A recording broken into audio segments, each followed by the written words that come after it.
Welcome back to the craft table. Today we're going to work on these two cute cards. And all you're going to need are your watercolor paints and a white crayon.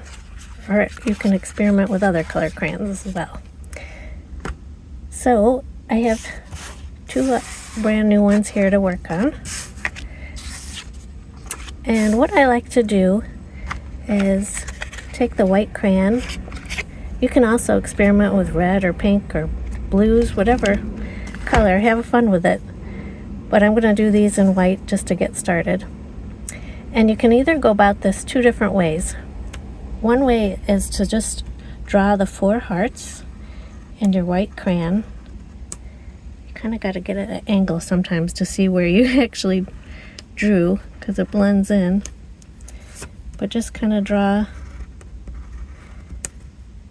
in the 4 sections of the paper like that. And then I'm going to put a sentiment after in the middle. Sometimes I like working with the sentiment first because I end up messing up. The sentiments are always, the writing part is always harder for me. The painting part, it comes easier. So sometimes I like to put the sentiment on first and make sure I'm happy with that.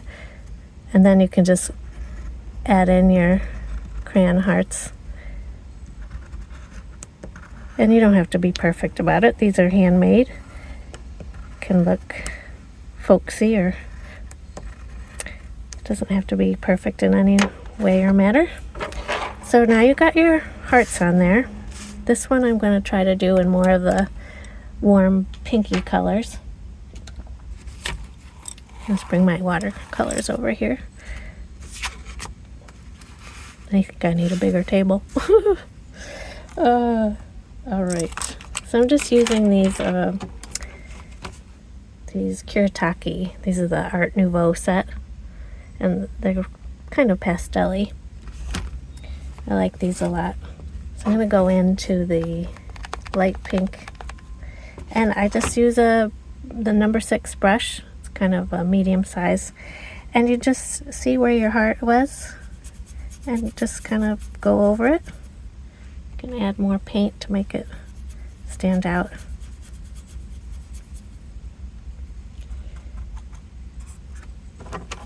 And I'm going to use this medium pink next to it. You can use whatever colors you like. These colors go well together because they're all in the same set. I'm going to use this darker pink over here.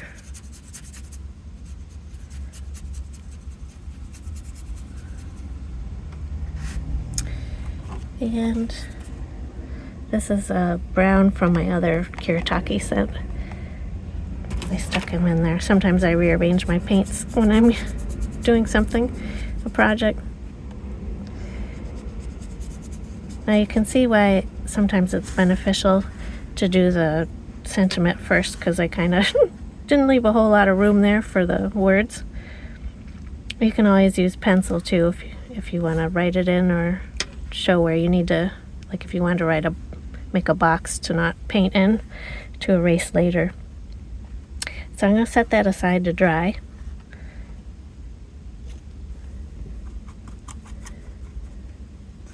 People have different feelings about Valentine's Day, don't they? I've been married for 31 years, so my husband and I kind of feel like every day is Valentine's Day. Every day is a good day to appreciate your best friend. But I do like sending these cards to family members, like moms or sister-in-laws and other friends that are close.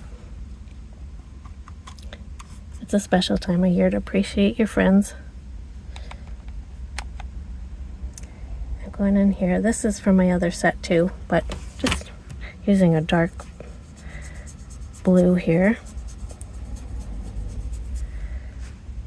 Washing my brush out in between.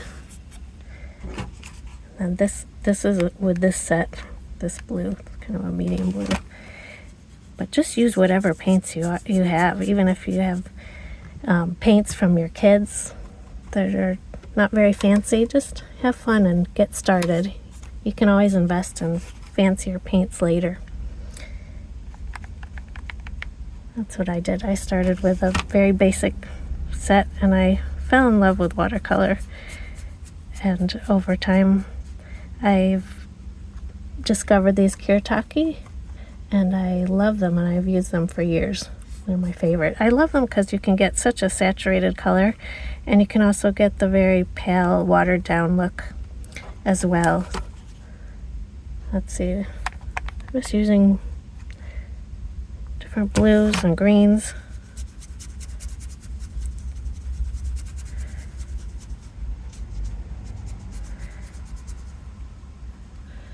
There. So this card's already done. I can actually go back in and erase my pencil lines. And this one, I would just go in and write, and this is a different font I used. I can just go in with my pencil.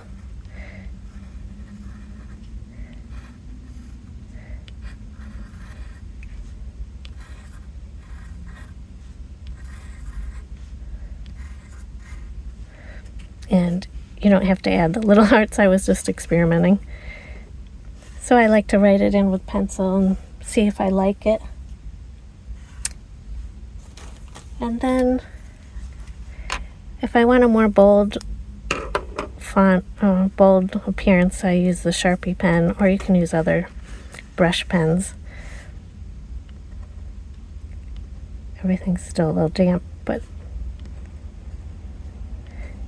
just go over it.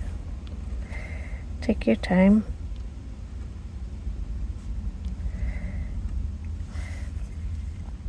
There. And one trick on, if you like on this one trick to make it have a little bit more shadowed appearances. Every time your pen goes down, go over that. See how when you make the L and when you make the O, when your pen is going down, just trace over that and it will give it this type of look. So anyways, I hope you enjoyed these, and I look forward to seeing you again soon.